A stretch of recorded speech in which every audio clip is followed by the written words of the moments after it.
How to negotiate higher starting salaries. As adults, we learn that everything in life is negotiable, and starting salaries for new employees are no exception.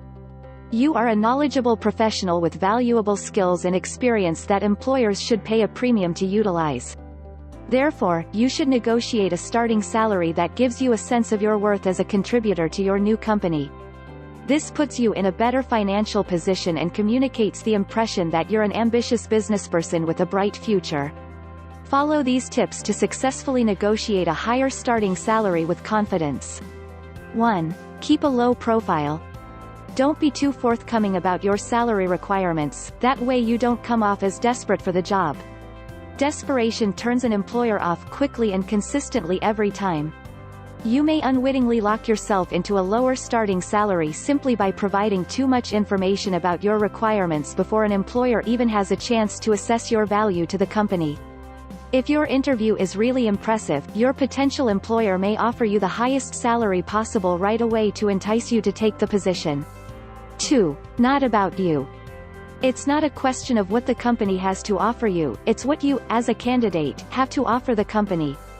Too many candidates elaborate on what the position will mean to them, or the fact they've always dreamed of landing a job with this company, and so on.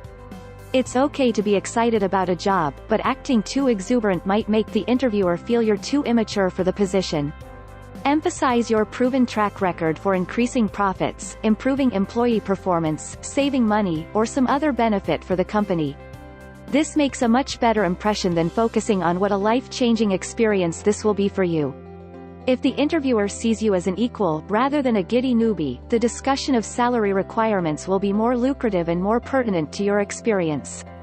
If you're able to be assertive in this potentially high-pressure situation, the interviewer also gets a glimpse of how you will handle similar situations in the workplace. 3. Don't jump at the first offer. Unless you've been particularly impressive, your first offer from an employer won't be their absolute best. Be negotiable but firm about your value as an employee. If an employer offers you $45,000, for example, stay calm and collected and let it sink in, even if it's more or less than you were expecting. After a few moments, you'll both know whether to adjust the offer or counter with a higher figure. You don't have to play Donald Trump here, but stay firm in your approach. If you're worth $10,000 more than they're offering, ask for it. The worst that can happen is that they'll hold to their original offer as their absolute maximum budget for that position.